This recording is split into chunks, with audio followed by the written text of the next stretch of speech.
whims and brought back years later to find myself stuck on this side of eternity, serving the whims and fancies of angels. I took a corner onto Lonely Hill's main avenue and saw a crowd gathered at the end of the road. More peculiar flurries swirled betwixt them on the breeze like fireflies. Judging by their faces, I knew I'd found it, whatever it was. I hitched Temp at the saloon a few doors down, choosing to take the remainder of the distance by foot. Better not to act like I was above anybody, yet.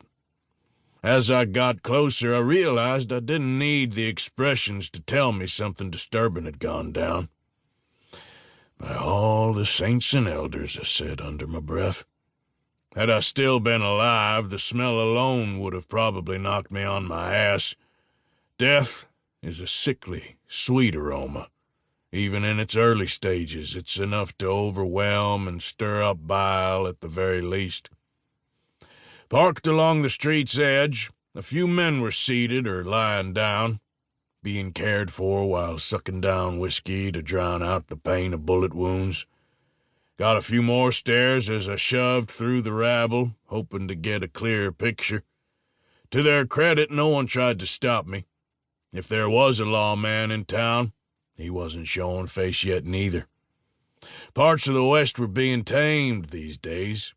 Even had their hired band of Pinkertons, outlaw hunters, bounty hunters, and the like. But small towns like this would be the last to fall to law and order. Places like Lonely Hill relied upon small crews of barely trained gunmen. How would I know?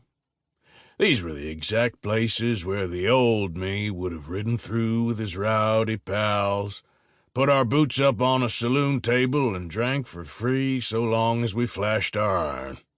Yeah, I took what I wanted without asking in my day, but I'd never shut up a town like this.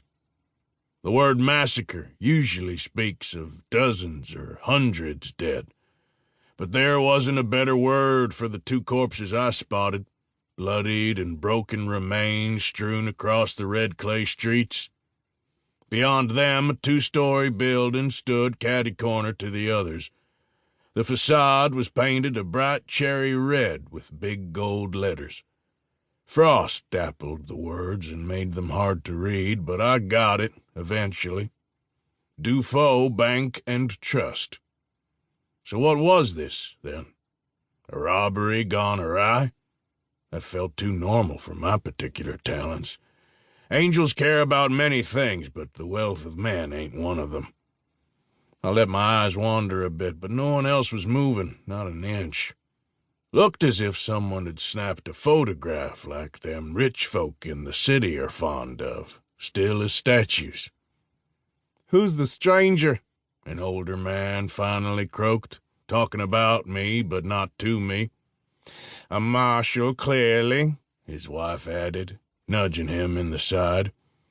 "Oh, thank heavens," said another, a younger man, with a clean face and a lazy eye. "Mr. Marshal, I ain't never seen anything like this." I didn't respond, not even at the accusation of being a Fed.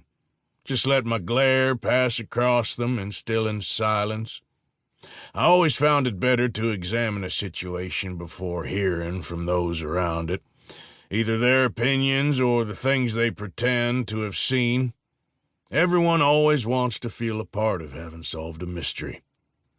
With a sigh, I made my way to the first body. The poor bastard lay face down in a puddle of his own blood. His dark-colored vest was so soaked in it, I couldn't determine its original color. Black, dark blue, some kind of maroon, even. But pinned to his left breast was a silver star.